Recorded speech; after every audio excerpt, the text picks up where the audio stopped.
Hello, so this is Harvey from Ekcle, and this is the fifth video on various basses, and this is the fifth bass in context.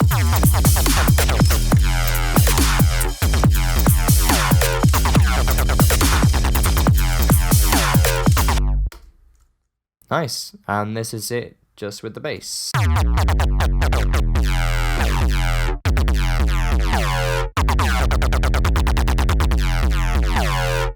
So it's a pretty, almost like dubsteppy bass, and the main kind of modulation of the sound is actually down to macros, as usual, and it's the synthesis that really shines through in this. So we're going to hop into a fresh project and show you how I've done it. Okay, so back in the project now, and I'll show you exactly how I went into about making this bass. So I used Operator for this one. So we're just going to turn the volume down a bit because it gets quite loud when you boost the level. Cool. Turn the tone all the way up.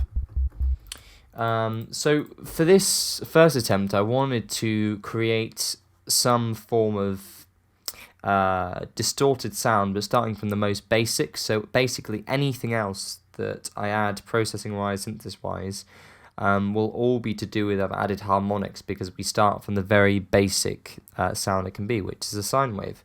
So any distortion or saturation, anything else that makes the sound more high pitch, have more higher frequencies or mid frequencies, is to do with the distortion and processing. So it completely separates synthesis and processing.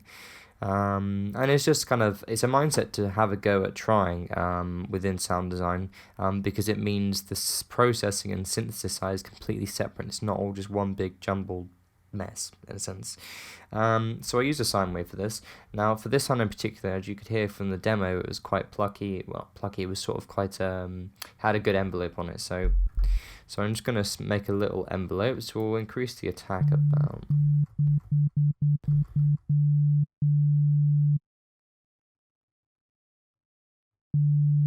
So make the attack about sort of 14 or so. Or take the decay down a bit, not too much, maybe a bit more release. So as you can see, as soon as I let go of the key, it kind of, fades out.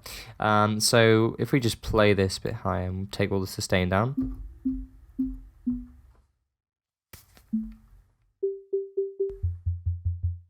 You can hear it's got like a plucky enveloped effect. But we're going to turn this all the way up, and instead we're just going to go ahead straight away, group it, and then make a macro for it, because a lot of the macros are inside the synthesizer, not in the processing. So we're going to add macro 1, and then just change this to something like a sustain, make it red. I'll show you exactly what I use the macros for after we've done the synthesis and processing. So the next operator will be a sine wave. So let's just boost the level a bit to kind of hear how much frequency modulation we want.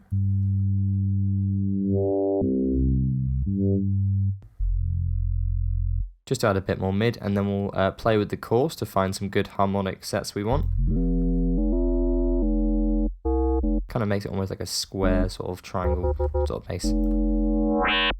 Bit too much.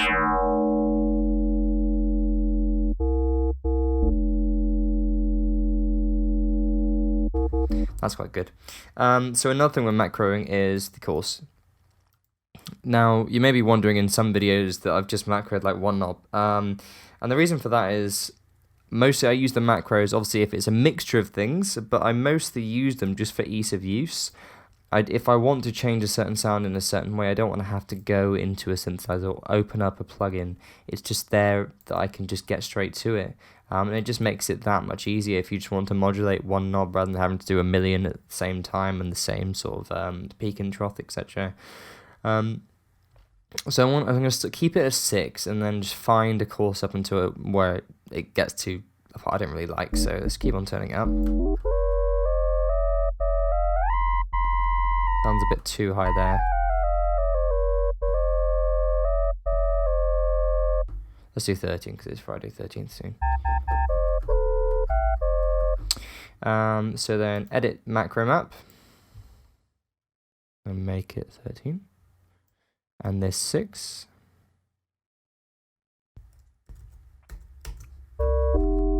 So when we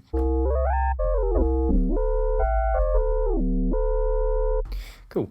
Okay, so the next macro will be on operator C, and that will be a sine wave as well.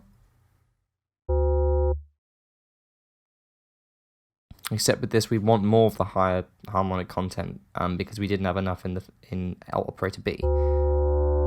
Bring this up quite a bit. Yeah, something like that. That keeps this sort of hollowness of a square wave to it. And not too much high end. So let's just kind of go up and see whereabouts it sounds great.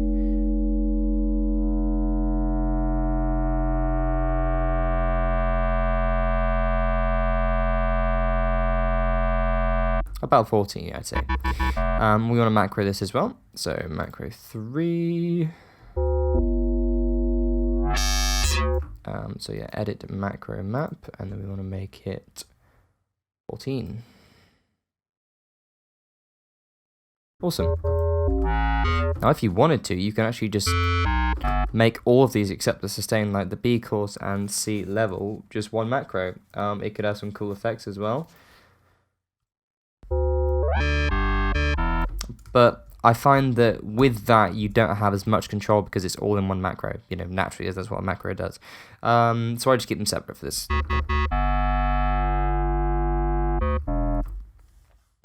So the thing that gives it the pitch envelope is the pitch envelope, which gives it this sort of punch.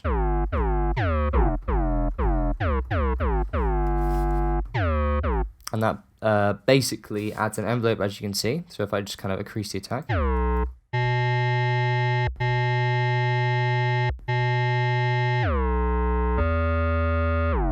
It basically gives it a bit of just a bit of a punch and a bit more interest to it. I'm going to increase the spread of it as well, just to make it a bit more stereo. Okay, so that's basically the synthesis of the sound. It's pretty simple FM bass. So next we're going to go into Camel Fat. With this I started to use the bit crusher. However, I used a mech and tube first, and then I went for the bit crusher to get the after effect of what it does, and I'll show you that in a sec. So first of all, we'll use mech. Just to beef the sound up. And we're just going to turn this down a bit, it's quite loud.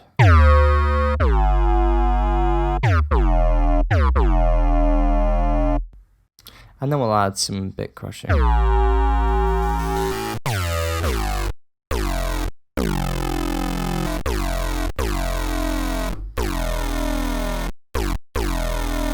So that gives it this sort of nice top end, and you can hear the after effect of it on the release. I quite like that. We're going to use a compressor as well on the fat setting. Longer release. I just find it helps open up the sound a bit more. Next, we're going to be using the saturator to add some more harmonics in. So just increase the drive a bit. Just going to turn this down. So it's quite a slam sound already. Bring it down a bit more. Soft clip. And then also add DC.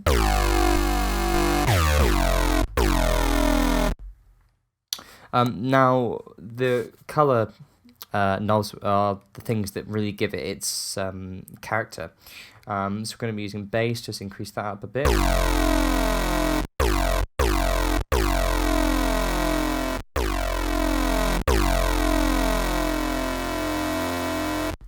You can just hear about where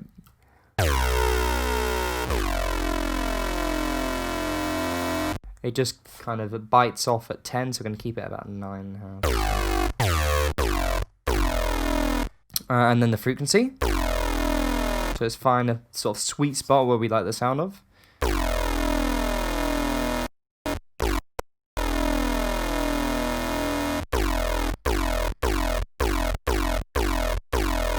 So the next thing is we're going to adjust the depth. So let's sort of do it enough that the frequency So the next thing we're going to do is depth. So if we just increase this so we can hear it being acted upon. And then we're going to adjust the frequency to find the sweet spot that we like.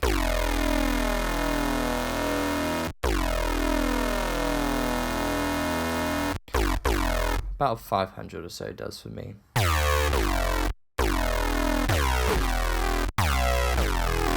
And the last thing we're going to do, because this has been slammed quite a bit with the camel fat and the saturator, it's actually taking away some of the low end. So we're just going to bring some of them back in using max bass, which is plugged in by waves. So what we're going to do here is, so the max bass, bring the input down. Now basically what this does is it creates like a band from about 60 to 150, I think, I'm not 100% sure, but that basically just increases the sort of low end content of it a bit more.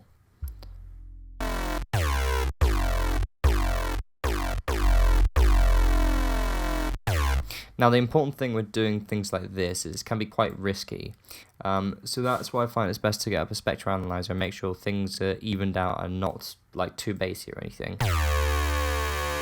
So I was thinking about -12. So that's doing alright. Just hear it on its own. And increase the ratio of the compression.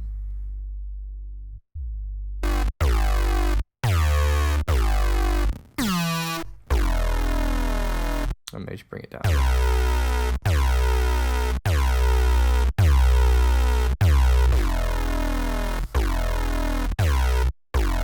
Cool, so that sounds pretty solid to me.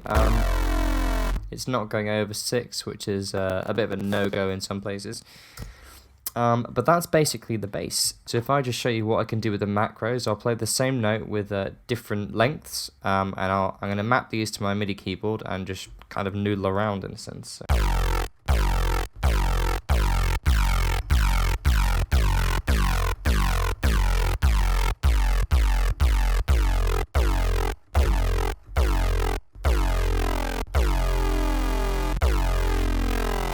So yeah, so you can do quite a bit with this bass, and there's loads of other things you can go into. For example, if you want to, you could distort it a bit more within the filter. So if you're going to clean then OSR or something, that makes it completely different. And you can change the shaper as well. I find that a bit too much, but you know, it's all down to preference. So there's lots of different things you can do, and just distortion really lends itself well to this sort of sound. So what we've done really here is not too much. So you start off with the basic synthesis. Oh, turn off the drive.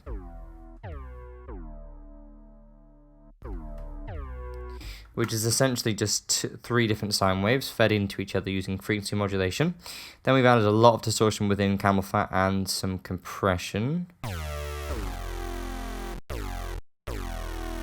And then we've saturated it to give some more body to it. And then just brought back in some low end. And that's the bass.